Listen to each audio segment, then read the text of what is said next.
Hi, today we'll be talking about food truck delivery model, which will help us evaluate the company's performance as well as growth over the 5-year period using input sheet, revenue analysis, loan schedule, financial statements, etc. Moving on to the input sheet includes various assumptions taken in account for the business, for instance, investment and loans taken for the business. Moreover, also includes the products offered by the business with their respective prices, as well as the different costs that a business incurs, whether they are operational expenses or directly related to the product. This also includes capital expenditure that a business incurs. Moving on to the revenue analysis, this is one of the most significant part for the business as it helps the business to project its revenue. For instance, its revenue is highly dependent on the serving capacity per truck. For instance, currently the serving capacity is 50. However, if it's changed to 100, the projection of revenue changes, hence the revenue for the company increases. This summarizes that the serving capacity is directly proportional to the increase in revenue. Moving on to the loan schedule, this allows the company to identify the interest as well as the principal amount payment it has to make to the lender each month.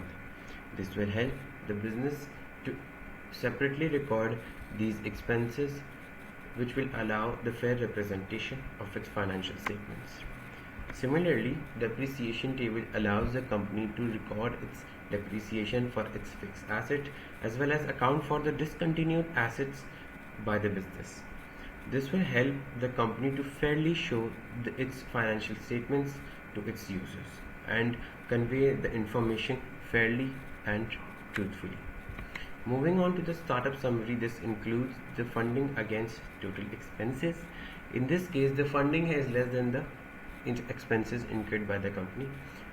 Furthermore, this also includes variable against the fixed costs incurred by the company. In long run, this can be beneficial for the company as the company can work on reducing its costs in the long run to increase its profits. Furthermore, monthly P&L, this includes the company's performance throughout on monthly basis. It can be evaluated using revenue, gross profit, total expenses incurred, as well as the net income after taxes for the company. Similarly, yearly P&L helps the business to track its performance on yearly basis using revenue, gross profit, total operating expenses, as well as net income after taxes. Moving on to the cash flow statement, this helps the company to know its sources from which it's generating the most cash from. For instance, those activities include operating activities, investing, as well as financing. This will help us as well to know the net change in cash each year for the company.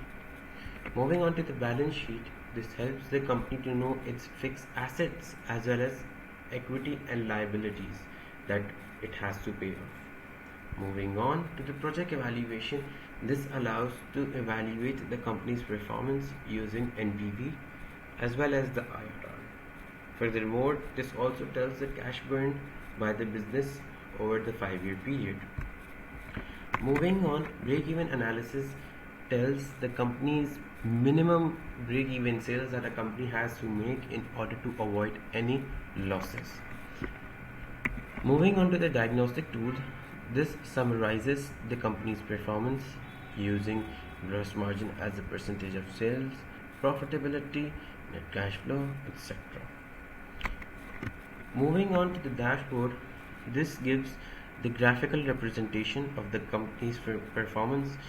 This is divided into various sections such as P&L, balance sheet, cash flow, break-even related charts. This will help the company to evaluate its performance using graphical charts, which will help the business to summarize its performance throughout the years.